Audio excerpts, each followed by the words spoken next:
Hi friends, welcome to தேவி சமையலறை. என்னதான் சமைக்கிறதுன்னு எனக்கு ஒன்றும் புரியல. இன்றைக்கி என்ன சமையல் பண்ணலான்னு சொல்லி இன்னும் யோசிச்சுட்டு இருக்கும்போது எங்கள் வீட்டில் ஒன்றே ஒன்று தான் இருந்துச்சு.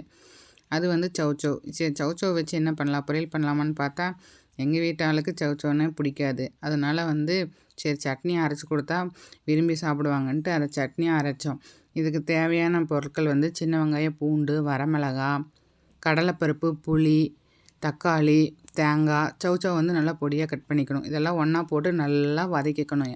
எண்ணெய் ஊற்றி நல்லா வதக்கிட்டு இதை ஆற வச்சு ஒரு மிக்ஸி ஜாரில் சேர்த்தி நல்லா ஃபைன் பேஸ்ட்டாக அரைச்சி கொடுத்தோம்னா, இது என்ன சட்னி செஞ்ச இப்படி, என்ன சட்னின்னு அவங்களுக்கு தெரியாது. அந்த காயை பிடிக்காதவங்க இந்த சட்னி சாப்பிடும்போது விரும்பி, ஓ சூப்பராக இருக்குது இந்த சட்னி, எப்படி செஞ்ச, என்ன சட்னினே தெரியாமல் ஆள் ரொம்ப அடிப்புளியாக சாப்பிட்டுட்டார் இன்றைக்கி.